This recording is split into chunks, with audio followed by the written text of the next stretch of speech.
Hello friends, welcome to our YouTube channel Voice and Idea, and today we are going to discuss CTET CDP Rapid Revision One Liner Set 4।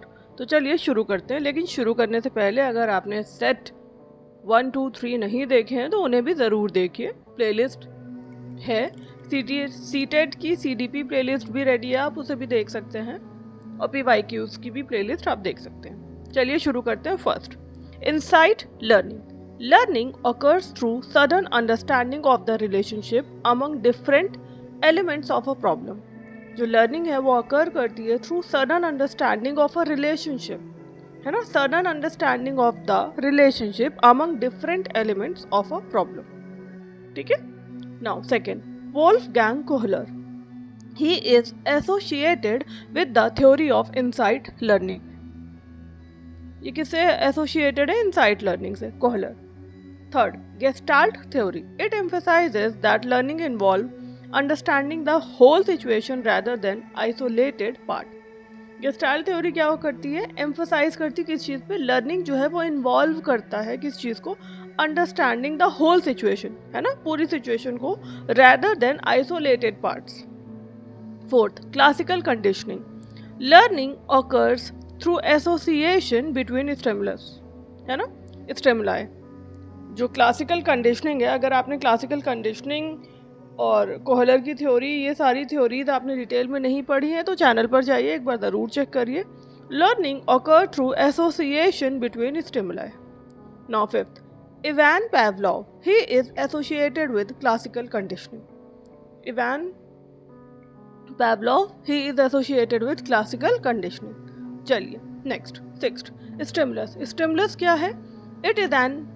It is any event or condition that elicit a response। ये कोई भी event और condition है जो कि elicit करता है response को। Now seventh, response।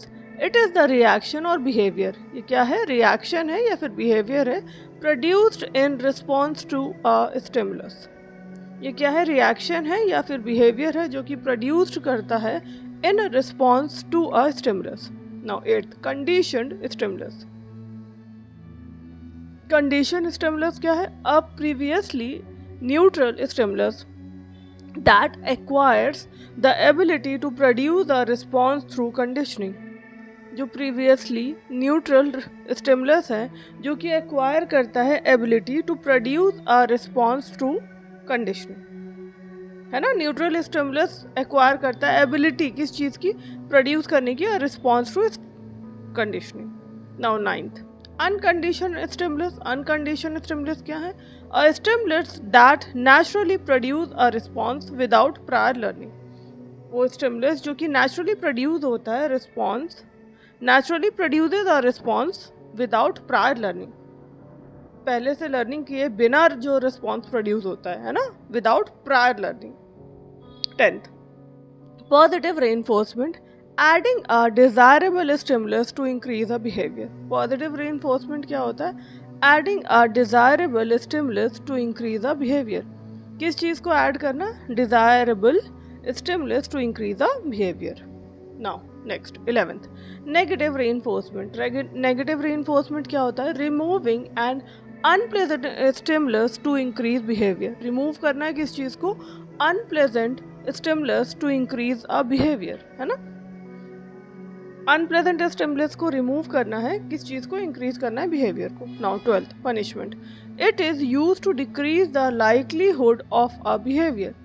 क्या है? यूज्ड है to decrease the likelihood of a behaviour. Now 13, shaping. It involves reinforcing successive approximation towards the desired behaviour. ये क्या इन्वॉल्व करता है? रीइंफोर्सिंग करता है successive approximation towards the desired behavior।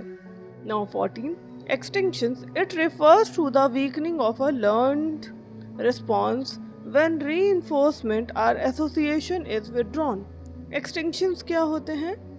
ये refer करता है weakening of a learned response, है ना, जो learned response है उसकी weakening को when reinforcement or association is withdrawn, जब reinforcement और association withdrawn हो जाता है। Now 15, transfer of learning. Transfer of learning क्या है?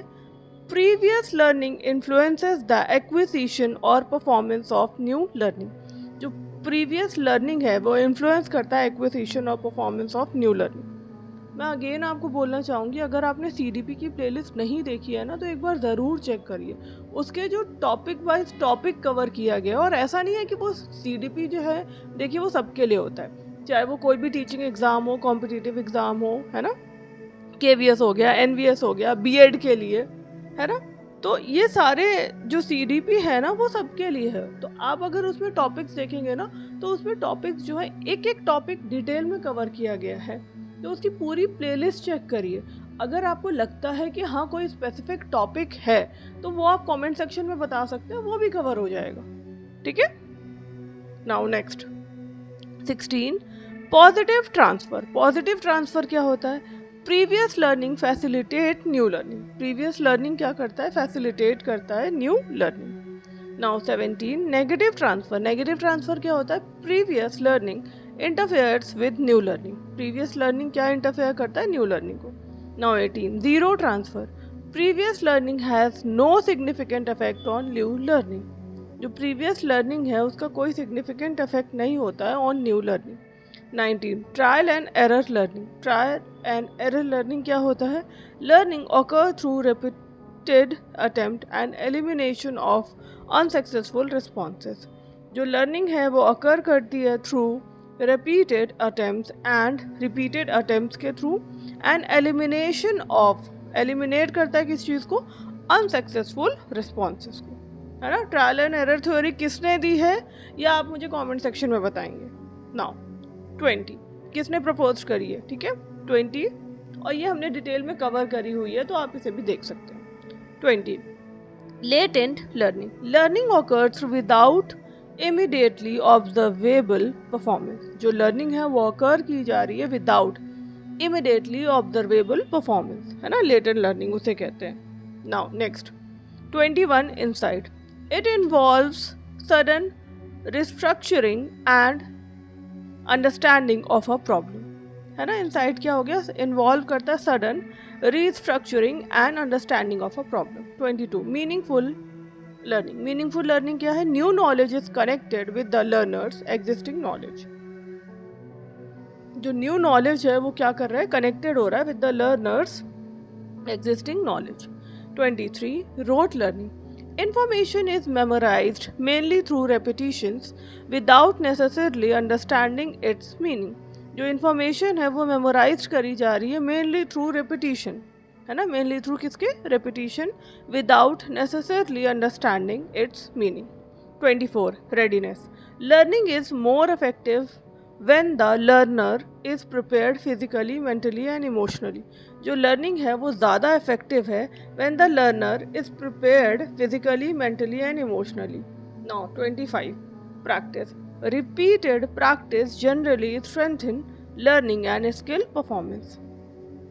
प्रैक्टिस क्या है? जो रिपीटेड प्रैक्टिस है वो जनरली स्ट्रेंथन करता है किस चीज़ को? लर्निंग एंड स्किल परफॉर्मेंस को। Now next law of exercise. 26 क्या है? Law of exercise.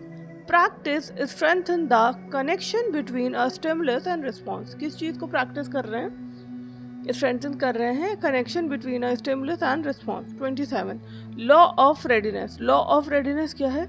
Learning is satisfying when the learner is ready to perform the activity. Learning जो है वो सेटिस्फाइंग है व्हेन द लर्नर जो है वो रेडी है to perform the activity. 28 observational learning. Observational learning क्या होता है? Behaviour can be learned by observing others and the consequences of their action. Behaviour जो है कैन बी लर्न्ड किया जाता है by observing others and the consequences of their actions. 29 modelling.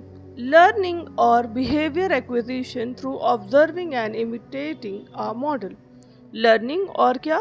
Behavior acquisition through observing and imitating a model। Now 30 self efficacy। Self efficacy क्या होता है?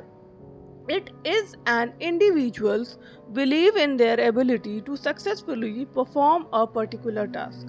ये क्या होता है? It is an individual beliefs होता है in their ability, अपनी एबिलिटी पे to successfully perform a particular task. I hope आपको क्लास समझ आई होगी। अगर क्लास अच्छी लगी हो do like share and subscribe. मिलते हैं नेक्स्ट वीडियो में।